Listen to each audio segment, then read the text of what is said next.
sonke ukuthi emalwimi lavumelekile eSwatini ilwimi lesilumbi nelwimi lesiswati, but for the sake of convenience na kuze ukuthi si-accommodatane sonke sikhone kuva leyo lokho sikuphethe namuhla siyinsika inkululeko yamaswati. Ngidawuzama ukugcila kakhulu kuleli lesilumbi.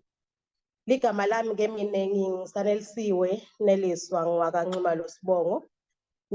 Treasurer General of Swayoko, which is the Swaziland Youth Congress, Liphiko lensha ye PUDEMO, the People's United Democratic Movement. Lokusihlanganisile ke namuhla sisatilungiselela siyinsika nomeke PUDEMO silungisela kuyo iCongress lekumele ihlale nje ke emalangeni lamabili lamathathu letako kusukela mhla ka-24 kuya kumhla ka-26. Sihledi namuhla sibuka nje emuva sichubeke sibuke umlandvo wayo insika ukuthi mbambamba vele iqhamukaphi ibhekephi. Angahlali ngedwa ke ngihletina comrade Raymond Wakara Sibongo. So nguye lotasi sifahla nje ke and take us through. Lengingakusho ukuthi let us brace ourselves for the best. Because Rason ungumunye noma ngingathi he's one of the founders of the movement, which is PUDEMO. Lo siwasikubulo noma ke itheme lesihlangene ngayo la phecelezi ngesilumbi ithi i-reflection of umlando noma history and lichaza the milestone of our glorious movement.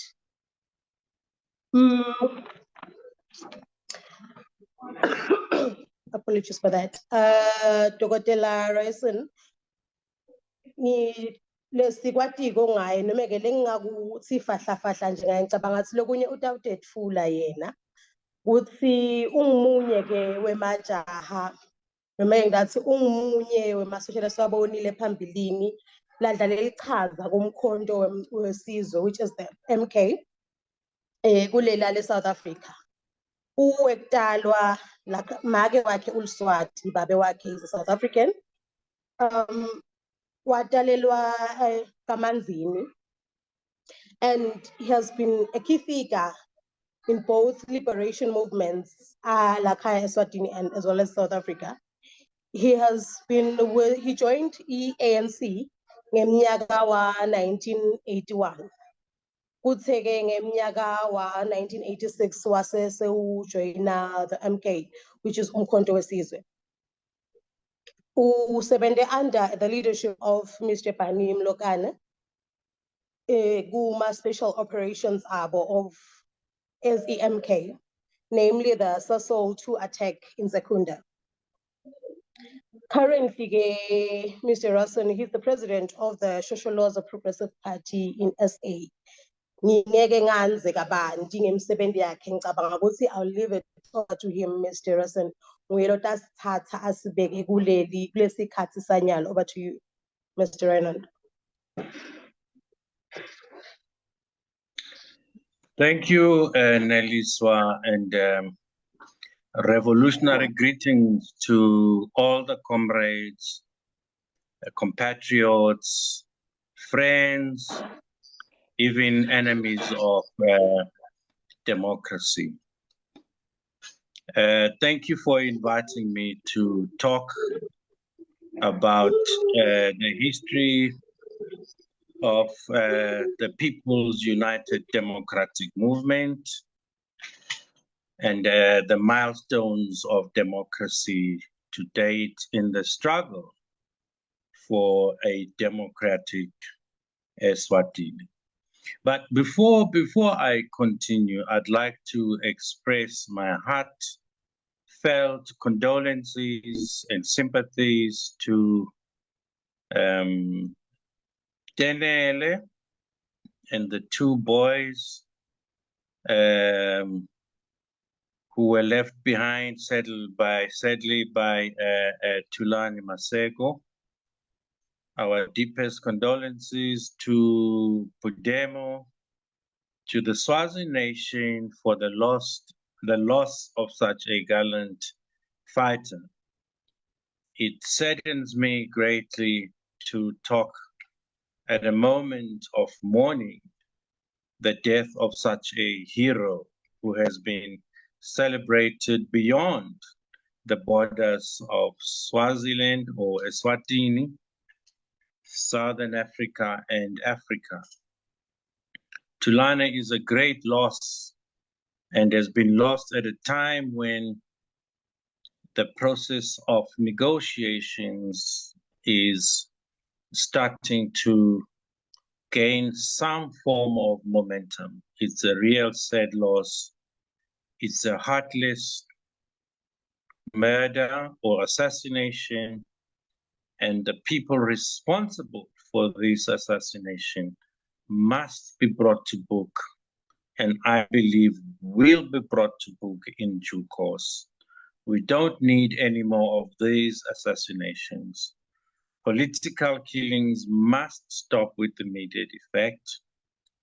Southern Africa does not need an environment of hostility and a war environment. Swaziland is in a state of low-scale civil war, and we need SADC and the powers that be to intervene and stop any more of these heartless political killings.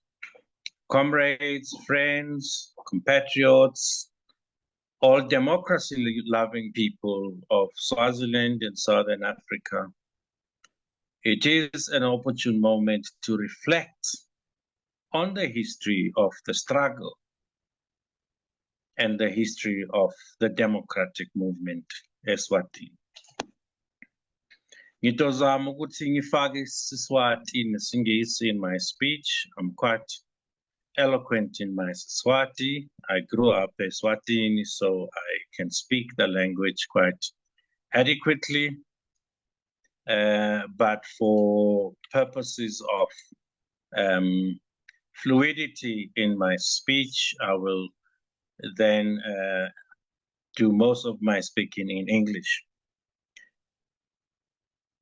The birth of PUDEMO signified a very important period in the history of politics, of political history of Eswatini.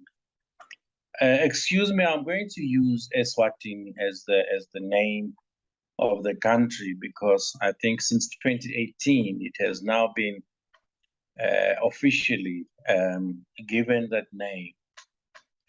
And I know there is a lot of contention regarding the name itself, but I'll put that into perspective. Maybe before I start my speech, let me put it into proper perspective.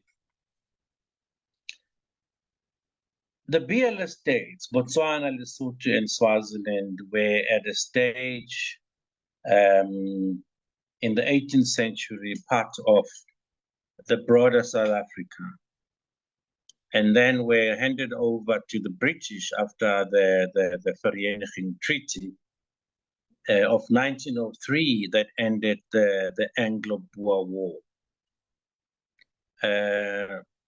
They then progressed into independence in the 1960s, some political analysts say that the independence was a facade.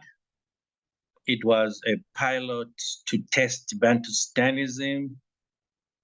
I don't know, I don't have an opinion on that, but there is a great deal of political literature that states that, and that the project succeeded because at the time that liberation movement was not strong enough to oppose this so-called pilot project. I don't want to delve into that now, but it's just something I thought I'll throw in. Basutoland changed its name to Lesotho because at the time, using colonial names was not a fashionable thing. Bechuanaland changed its name into Botswana. Swaziland did not change its name and continued to utilize the colonial name of Swaziland. In 1989, on the 31st of December, there was a meeting of PUDEMO activists in my house. I was teaching at Kwaluseni. And that meeting was to prepare for the Congress in Soweto, what we call now the Ipelecheng Congress in 1990, which was the second Congress of PUDEMO. In that meeting, the debate ensued about whether Swaziland should remain Swaziland under a PUDEMO leadership in the future, or we should get rid of the colonial name. It was suggested in that meeting. There was a hot debate. I remember one of the participants, I'm not going to mention names for purposes of safety, because some of the laws in Swaziland that are designed to repress the masses are still in force. So I do not want to expose some of the comrades unnecessarily. One of the comrades suggested that we should suggest the name Gangwani. And I felt, no, maybe Eswatini was the correct name, because Gangwani was already a homeland in South Africa. And there was an intense debate about the subject. And eventually there was consensus that Gangwani has the connotation of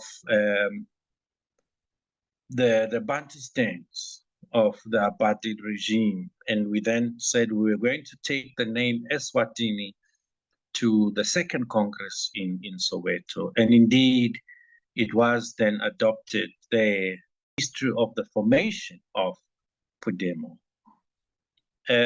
Most of you are aware that we constantly refer to the July 1983 date as the formation of PUDEMO. That is not incorrect, but it should be understood within context.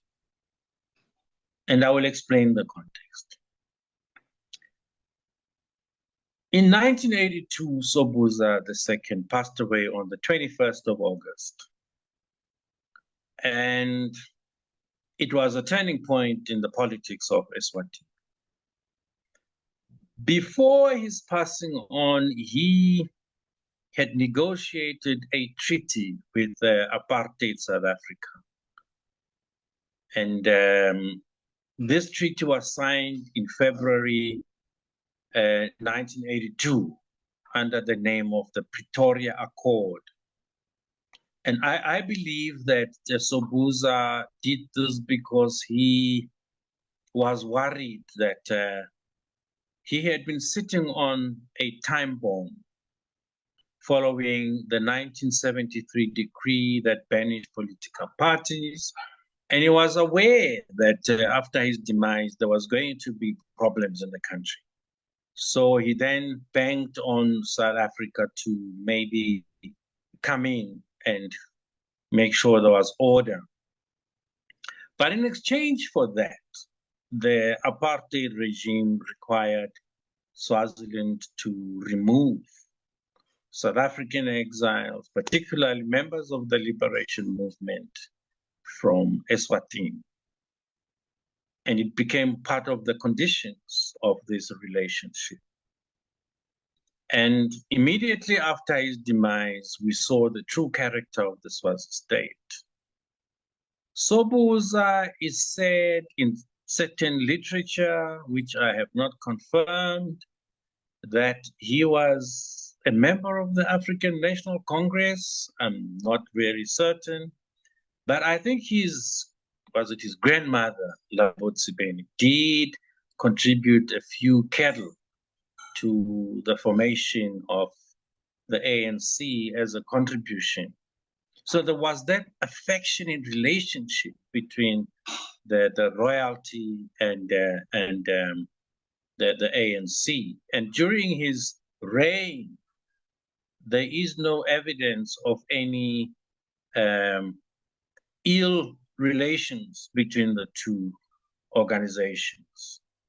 There was tremendous pressure from Pretoria on Sobhuza to limit the role of the ANC in Swaziland. When he died, that was a turning point. And certain people within the royal family saw an opportunity to come in. And let me use a word which maybe is not very palatable, but to usurp the power within the royal family. The tensions and the contradictions within the royal family were soon to erupt. Sobhuza died on 1st of February 1982. On the 23rd, there was a decree, there was a government gazette appointing Likoko as a Supreme Council of State under the chairpersonship of Suzisa. And there was a key figure in that organization or that formation called Prince Mfana Sibili Dlamini. A lot of historians or people that know Swaziland history claim that Mfana Sibili was very bitter because he always believed that the monarchy or the kingship belongs to his house, and that Sobhuza was not the rightful heir to the monarch. The politics of that, I'm not going to delve into, but there are issues about the guy who was supposed to be king having been left-handed and therefore could not be king, and the kingship or the crown then ended up with Sobhuza's house. But Sobhuza, as a master tactician in diplomacy, kept Mfana Sibili very close to him to protect that unhappiness within the royal family. So when he died, a lot of people who believed to know better about the inner politics of the royal family then, have argued that he saw an opportunity to usurp power using certain institutions within the monarchy. And Likoko was one of them. And fortunately for him, this Supreme Council of State or Council of State was mentioned in the Independence Constitution as an advisory body. And he then went back to the archives and pulled out the constitution and then went to Dzeliwe and said, sign here and appoint this group of people. And they were appointed. Then they literally took over the running of the country, removing the prime minister and eventually removing Dzeliwe herself as the queen regent. It caused a lot of tensions in the country, and there were lots of stories of guns found in Mbabane next to the central bank, the pamphlets found in Mbabane, and certain members of the royal family crossing into South Africa and getting or trying to get assistance or mercenaries or whatever. It was very tense at the time. The students started activities and they marched in the streets of Mbabane. And this caused a lot of tension in the country. And to try and dispel that tension, the Likoko decided to quickly appoint the crown prince in the name of Makhosetive to try and retain peace. This was in 1983. They put Zaliwe under house arrest and forced her to resign. And now that I had appointed the crown prince, Makhosetive, they then said his mother should become the queen regent, which is traditionally the accepted way of doing it. And Queen Ntombi was then appointed as the queen regent. There was a lot of tension in the royal family at the time when Zaliwe was removed. And I remember one prince visited. I was at the university at the time, and I was in the SRC together with certain comrades that I can mention. I think Babalazi Bulunga, Gavin McFadden, Dennis Fruworth, to mention just a few. And Sobandla came to meet with us and asked us to be of assistance in defending the monarchy, which was under threat. And I remember he brought this cheap bottle of wine. I think it was Teacher's whiskey, not wine, whiskey, Teacher's whiskey, and offered to share that with us. And it is the time when he met his wife-to-be, a lady called Anastasia McLeod. She's late now. And he tried to get students to support the move to retain Zaliwe as the queen regent, which was the correct thing for him to do. And in many instances when I've met him in private, he always says jokingly, do you know that I was part of the formation of PUDEMO? I mean, jokingly, but don't take that seriously. I'm trying to put together a book where I detail some of these issues. So that unrest needed some political leadership that would take the struggle to a different level. In 1982, a group of students had met and tried to form a political formation, a radical political formation. And there was a group that was based in Stegi, a study group that was quite instrumental in setting up this formation. It was under the tutelage of Mr. Gavin McFadden. And this idea also came to the university to say, form a small group of people that could begin a process to form some kind of a movement or a political party. Out of that came the idea of a Communist Party of Swaziland, and a 12-member committee was put together to try and advocate the formation of such a movement. Fortunately, I was part of that scenario myself, and having recently joined the ANC, I felt it was a very important move to establish something of that nature that would then work in tandem or together with the liberation movement, particularly the ANC. We then traveled to Maputo in late 1982 and met the leadership of the ANC and the Communist Party. And in that meeting, the question of whether a Communist Party was the relevant initiative was raised. And people that attended that meeting, I will mention the people on the ANC side, were Ronnie Castrios, Job Taban, who is late now, unfortunately, may his soul rest in peace. He was assassinated in Swaziland. We called him Cassius Mark, and a few other comrades like Comrade Bomba, who was from Alex.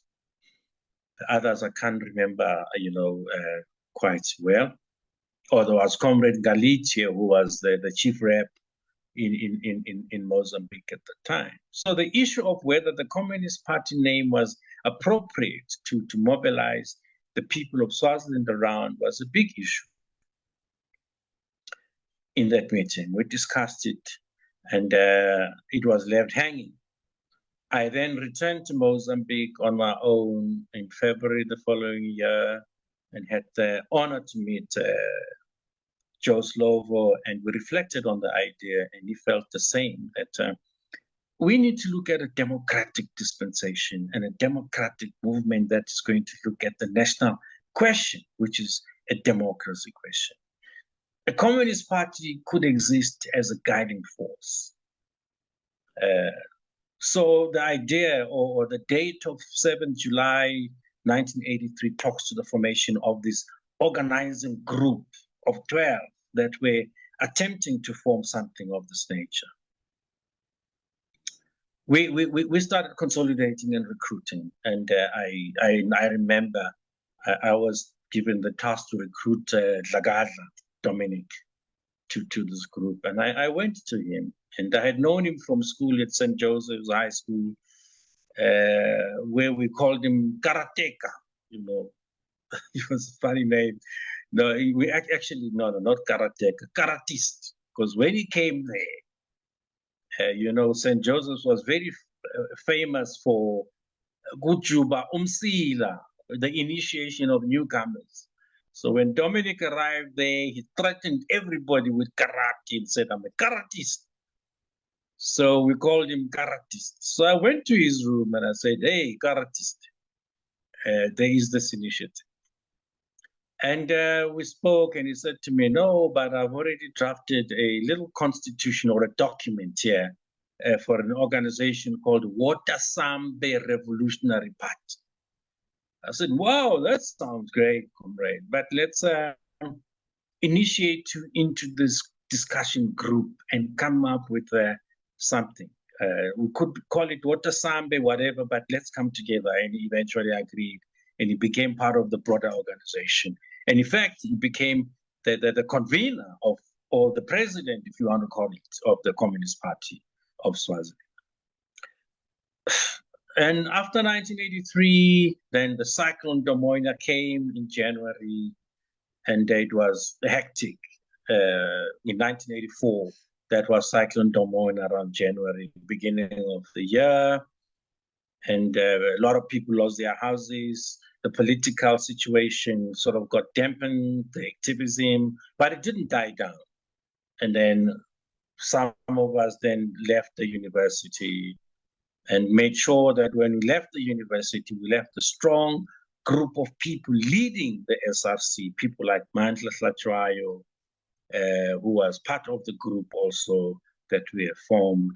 And he then led the SRC and was very crucial in driving the process of resistance from around that time. Well, some of us went into employment. I had done some work with the Department of Public Service and Administration during my training. So they accepted me and employed me there as a personal officer in public service regulations. And I read the regulations and I found a good regulation that spoke about public servants can form an association, not a union, an association. I quickly drafted a constitution of the Swaziland National Association of Civil Servants and launched it. And that was, we'll talk about that another time. And we formed within that organization a financial a project to assist public servants.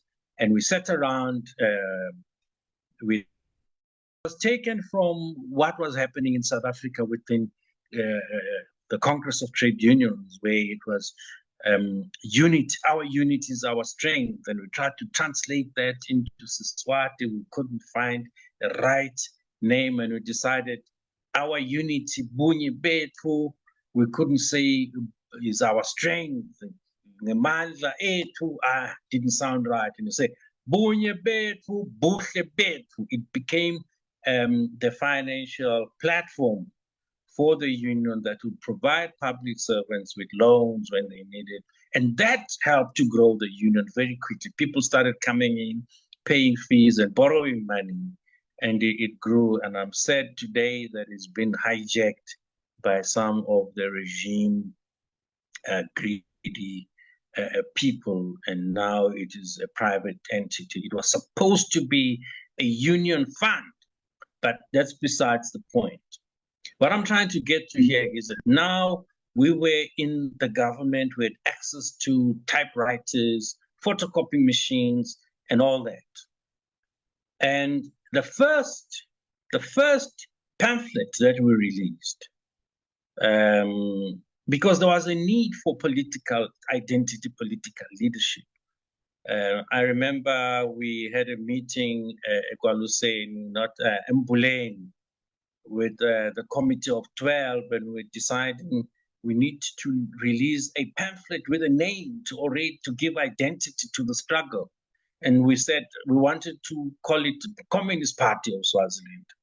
But there was so much tension in that meeting that we couldn't release the pamphlet. It was so tense that some unfriendly words were used. And I remember Zagaza was very adamant. He took the documents and just said, I'm going to release this pamphlet under the Communist Party. And he went to Manzini, to William Picha, got Bombandlana and spoke to them there, but they watered down the whole act. It didn't happen. They all decided it wasn't the right moment for the Communist Party to come out. But there was a need for an identity, something that people could hold on to and say, this is the identity. So the first pamphlet, I'm incriminating myself here. The first pamphlet that was released, I wrote it in the government offices. I let everybody knock off and they went. And I used, there was, a duplicating stencil machine. Used the typewriter and I tapped on the typewriter and I thought, what am I going to put as a name here? Because there is no name. Should I put Wotasambe, which was Dominic's idea? Communist Party, we had discussed it, Abu Joe's logo, we had agreed it's not the correct name for now, at least. I said, okay, let me put a sign, and I put on a fist. The sign of a fist. If you remember, PUDEMO has always used the fist as a greeting way, because the first pamphlet released by PUDEMO had a fist on it. I used the fist because it's the only thing I could draw. I mean, my brother was a karate guy, and in their dojo, they used the fist. And then he taught me how to draw a fist from a young age, and I could draw the fist. So I quickly drew the fist by hand on the stencil, went to the stencil machine, and started grinding. You know the stencil. Some of you don't know how these things work. It was a manual process. You tapped it on a stencil sheet, and you put the stencil on the machine. It had a carbon paper on it. And then you were grinding to make copies. And I sat up all night, grinding. We had the pamphlets, and we went out with the comrades. Let me not mention their names here. And we distributed them around the Times newspaper offices and Central Bank, the main town. And it caught fire, and everybody was talking about this group with the fist, but without a name. And it was in the newspapers a couple of days later that there were pamphlets calling for a national uprising against Koko, reinstate Ziliwe, etc., etc. And this group had a fist in it. That was the first one. The second one also came out, and we started thinking, no, man, the fist is not enough. People cannot identify with the fist. But it became a symbol of struggle. And it was Madlana Shongo who came to me one day in a meeting and greeted him. I extended an open hand to shake his hand, and he folded the fist and he bumped. We've started bumping fist. I give credit to that process of greeting using the fist to Madlana Shongo, because he's the one who came and introduced it. And from that day, we started greeting each other with the fist. And it was a form of identity to say, if you use the fist, you are part of us. We then thought, okay, we need to form an organization. At the time, we lived in a house in Sandla. That house has actually become a monument for the former. That's where PUDEMO was literally born. That's where we started. We had meetings in the night, discussing ideas and drawing up plans, and we drew the first constitution of PUDEMO there. And we were ready to launch.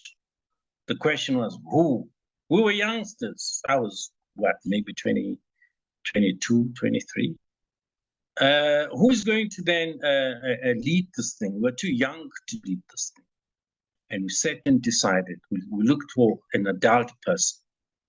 And Maxwell came with a brilliant idea. He said, I know a guy who works at the bank. This guy is progressive. He's involved in soccer with the Bana Highlanders.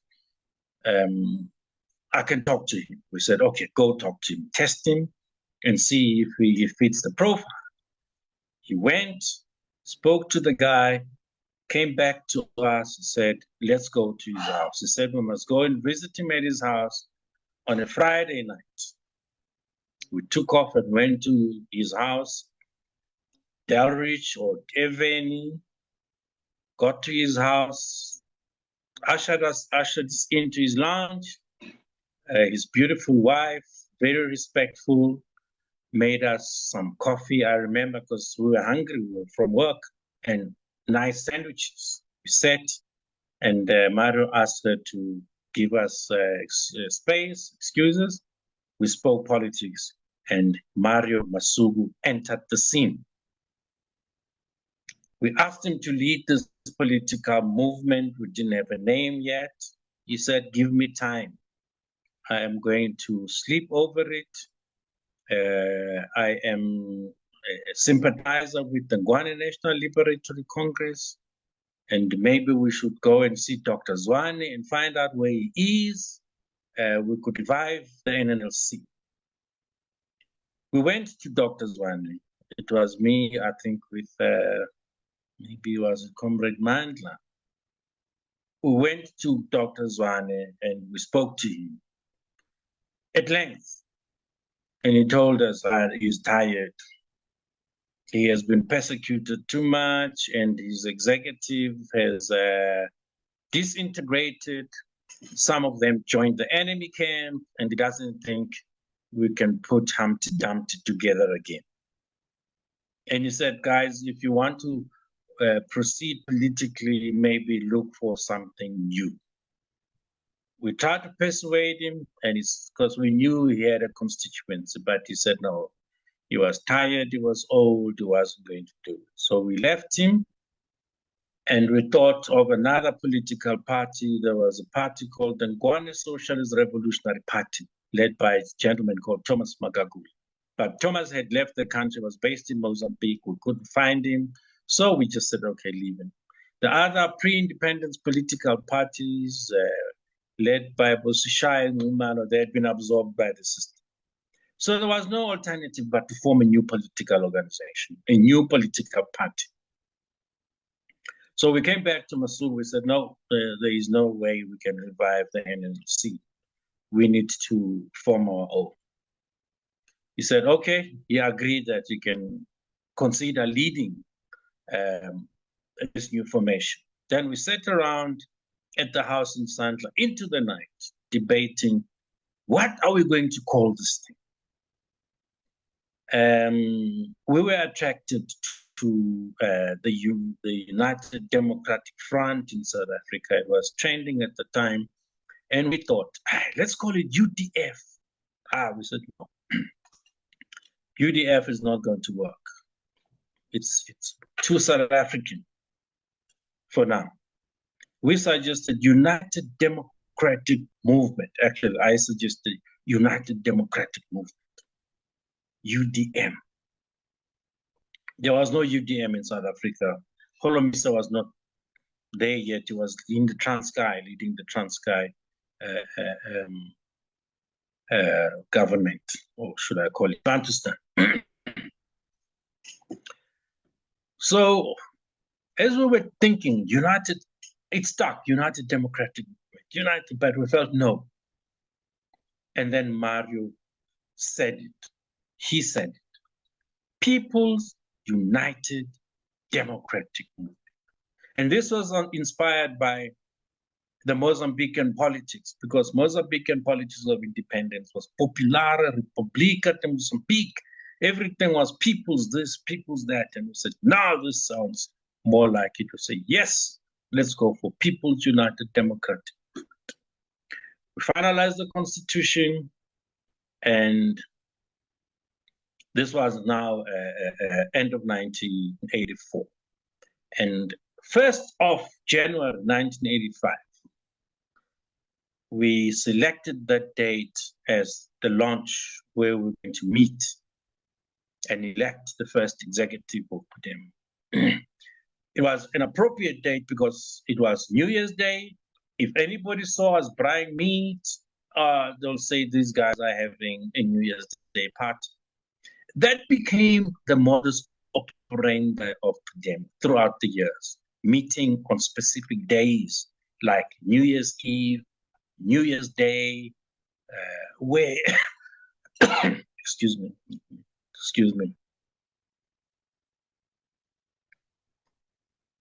It became the modus operandi. So when you look at most of the meetings that were held, like Mawela meeting that led to our arrest and everybody else, and high treason, it was a picnic. It was a New Year's picnic.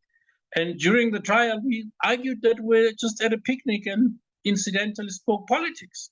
And we were acquitted on the basis of that argument. So it was a strategic process that we had embarked on. We met, some of us organized transport. Masuku had a baki that really worked a lot. Dennis had his vehicle. I had my brother's baki. We conveyed comrades from Benzini. And Pandlana was coordinating William Picha together with Arafat, and he brought some guys. Jablani Matsebula, we called him Arafat. And we all came out. We all used nicknames. Mario was Comrade Bambata, was obviously Comrade Jabavu, which is a name that was used by my father when he led the South African Colored People's Organization in Natal. Comrade Gwaza, that was, I think, Comrade Dennis, Comrade Mbopa was Max,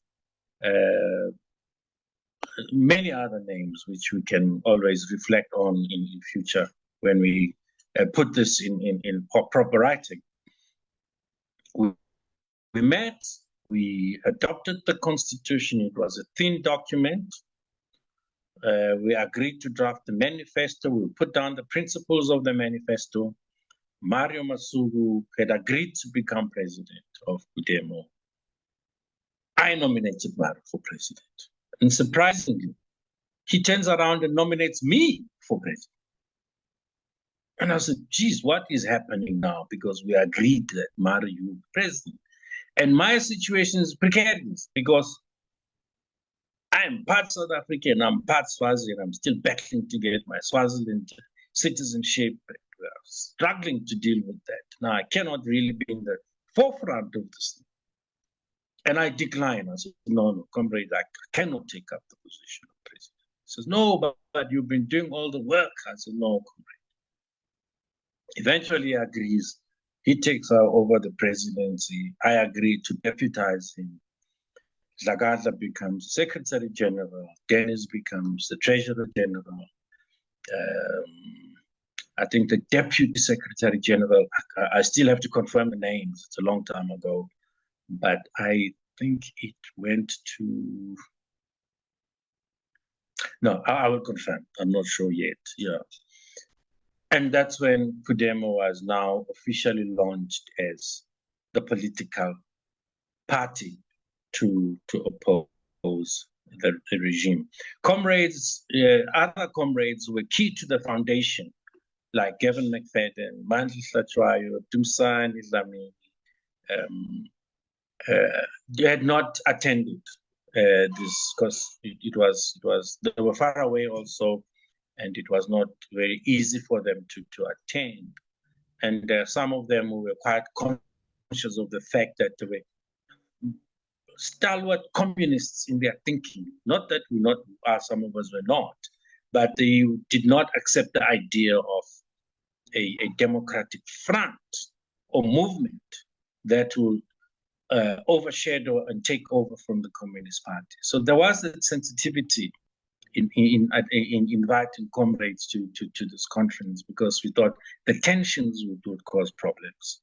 So PUDEMO is now born, and the next pamphlet has a fist and has the name People's United Democratic Movement. And all these pamphlets are produced in government offices, government establishments. And the team, when we announced the formation of PUDEMO, the university team was alight, very much alight, painting, traveling up and down the country, painting streets and walls and distributing pamphlets. And some teachers in Stegi were distributing, printing, using school equipment to print pamphlets. And we were decorating the country with pamphlets and slogans all over. And the government got completely confused as to who is behind this thing and who are these people. It is for this reason that when we arrived in Matsapa Central Prison, arrested for high treason, Fana Sibiliwa had been arrested already, was inside there. When he saw us coming, he said, "Oh, they got the small chickens here. They left the big guns," because the extent of the work that was done on the ground was so extensive and so powerful. The impact was so big that they couldn't believe that youngsters of our caliber could have done this kind of work. That's how we then launched PUDEMO. The second Congress was then, the first Congress was in 1985, formally. And the second Congress was in Pelecheng in 1990. I can talk extensively about that and the resolutions that were taken at that conference. Do I have time, comrades? Should I proceed? It's a long story. Comrade Nelson? Yes, comrade, you still have time. You can still continue.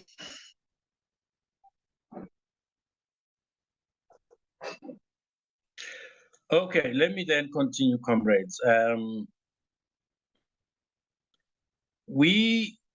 After launching the National Association of Civil Servants, I was called by the principal secretary, a certain Mr. J.D. Mgomezulu, at establishments and training, and told in no uncertain terms that I cannot do something like this. And he wrote a letter, a disciplinary letter. I took the letter to one of our comrade attorneys, Justice Matlalela, and he wrote a hot response to the PS. He withdrew the charges and sent me a letter transferring me from establishments and training with immediate effect to public works. And it became untenable for me to work in that institution. I then paddled around, and I was literally politically also very, very hot at the time. I had survived a couple of traps by the apartheid regime. I had confronted Eugene de Kock face-to-face in Tlangano when I had deployed some comrades to cross the border. I knew I was hot politically, that I was wanted. And certain comrades had tried to trap me also, knowing that I was working in special operations. It was quite tough. I can't mention the names, but I remember very succinctly those comrades who tried to trap me. I then got funding to go and study overseas, and I went to Australia in 1987. And 2 days after I left, a vehicle came to where I stayed to collect me to go to a party, and there were comrades there. The head of special operations was driving that vehicle, and some youngsters were in that vehicle. When the vehicle left the place where I was staying, it was ambushed and everybody was assassinated in that vehicle. It was assumed that I was in that vehicle. The first reports said, I think 4 people were in that vehicle, or 5 people in that vehicle, with the hope that I was there in that vehicle myself, but I had left the country. I Came back after getting appointment to lecture at the university in Swaziland. Came back end of '89, and I found that political activity had dissipated. It was a time when Operation Vula in South Africa was becoming quite vibrant, and the organization was almost at an advanced stage. And I was then contacted to say we need to revive the political processes in Swaziland, because there was a bit of a lull in the couple of years after the coronation of Mswati. It was felt that maybe PUDEMO had wanted to give Mswati a chance to prove himself and democratize the country. And when he failed to do that, we then had to reorganize. So in 1989, I arrived in August. December, I hosted a big meeting at my house, and we planned the next conference of PUDEMO in Soweto. I traveled to Soweto, made the final arrangement at Ipelecheng and paid the fees. We proceeded to Ipelecheng, and that's when PUDEMO took the resolution to unban itself. At that conference, I persuaded Mario to step down as president of the party, because he was very busy at work, and his position was very difficult. He was working for one of the biggest banks in the world, and it was very hard for him to lead the next phase of the revolution, of the struggle, because of his work situation. We spoke about it in detail, and we both agreed that let's get Kislon Shongwe, who was a youth leader of the NNLC, to lead PUDEMO. We then agreed, and we then elected Kislon as the leader of PUDEMO. I stepped back politically, and we agreed that the movement should unban itself. But strategically, that was a key resolution of the 1990 conference in Soweto. It was a risky resolution, but very brave resolution by the comrades. We then came back in 1990. We released the pamphlet, which I referred to at the beginning, that it mentioned Eswatini as the name of Swaziland, and mentioned that PUDEMO is now unbanning itself and it's going to start operating above ground. And fearlessly, that's what happened. We were then arrested and charged for high treason after those pamphlets. It's a long story after that. We contested. I remember in prison, we were very much divided. Other comrades said, let's just agree that, do the Mandela style, and agree that we organized it. We were PUDEMO. We are the leadership of PUDEMO. We are fighting the regime. Some of us, there were two groups, believed that no, we could not sacrifice ourselves to the regime. The regime is a brutal regime that would have sentenced us to life. So there were two camps. Unfortunately, I was on the conservative camp that said, no, we need to defend ourselves and deny all these allegations. You know, we were at a picnic and we just spoke politics. Jacques was on the other camp and saying, no, let's go for the juggling. Let's accept and hope that this is going to ignite a revolution. We met with our attorneys. A certain lady was, what was the name again? I'll remember the name. We presented the two positions, and she said, no, guys, you cannot take a risk.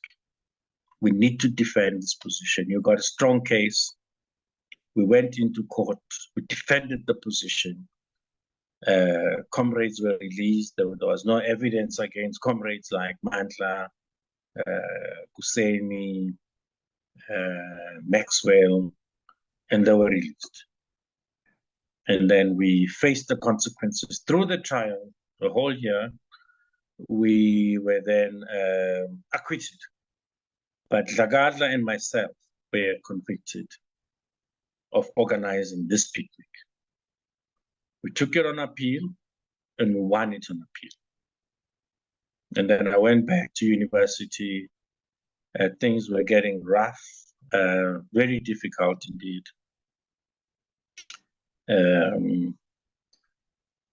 There was a problem at the university. They didn't want to accept me back to teach. They wanted to give me certain conditions. And then the issue of my citizenship also came up. The police went to my mother and harassed her and told my mother that they're going to deport me from Swaziland. I don't have citizenship with Swaziland. My father came in as an exile and all those things. It became very, very precarious. I then corresponded with the comrades in the ANC, and they informed me that I should step back and maybe take a more aggressive part in Operation Fula and reintegrate into South Africa. But in that whole midst of discussions, there was unrest. The Black Wednesday issue at Egualuseni, and the students went on strike, demanding that some of the students must be returned, and I should be returned to teach. And they then,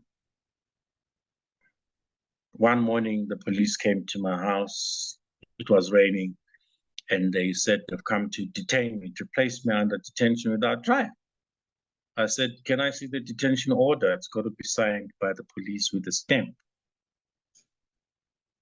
They didn't have the detention order. It was supposed to be signed by the king. They didn't have the detention order. So now I'm not opening the door for you. Go to hell.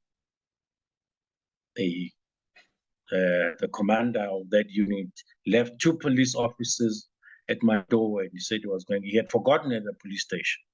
So he drove back to Manzini to get the order. And it started drizzling outside, and these guys went under my garage. And I thought, what am I going to do? I went up. I was in a double-story building. I went up to the bedroom, tied towels, jumped through the window from the 2nd floor, ran through the garden, and went to one lecturer who was progressive, friend of mine, sympathetic to our struggle, Mr. Mzizi, the late. I told him what was happening, and he said, okay, let's go. I jumped into the boot of his car because there were police at the gate, and he drove me out. And I thought, okay, drive me to Maputo so that I can link up with the ANC comrades. It wasn't going to be possible. We thought we're not going to get there. So I said, okay, let's take occupation of an embassy. And then he drove me I said, let's take occupation of the American embassy. And quickly went into the American embassy. I knocked at the door. We had discussed this in prison. And one of the guys, Sabelu Zamini, was a student. They tried to detain him also, and he knew what to do. He ran to the American embassy.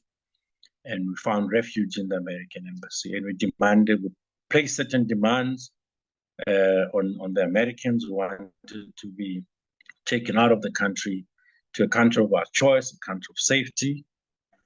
There was the war in, was it Afghanistan at the time? And George Bush wanted the Swaziland vote. And he literally forced us out. They used various tactics. They said, we're not going to use the toilets in the embassy. We said, sharp, we used to pee on the plants there, because they would lock us in there, and they said, no using of the toilets. We said, fine, we'll fix you up. And we peed on the plants, the pot plants there. And we refused to eat. We said, we're not going to eat, because if we eat, we need to use the toilets. So we did that. I remember one instance when I was really, really pressed, and our attorney, Mr. Dancy, came to see us, and I told him, look, man, I need to use the bathroom. and you said, come with me.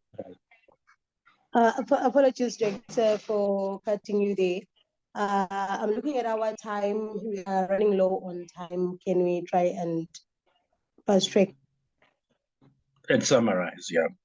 Yeah, no, I think the book, I'm writing a book on this, so I'm just reflecting. I'm throwing in a lot of information that may not be very useful to you, but it's a long and it's a very interesting story on how we traveled this journey of PUDEMO. And throughout this work, I was in constant contact with Joslo in Maputo, and he gave us a lot of support. He even donated, he gave us money to purchase a vehicle, which we purchased, and we used it for all the work. And we doubled up because we were quite involved with it. So, comrade, let me stop there. I think for now, maybe we'll continue the discussion later. Comrade Nelisa, I'll stop there. Thank you so much, Comrade. Ngicabanga ukuthi sesifike emaphethelweni. Indeed, they say you will never know where you're going until you know where you're coming from. So first and foremost, it would be to appreciate Lomlandvo njeke in general, taking us kuthi sibuya kuphi and where exactly are we headed. Ngicabanga ukuthi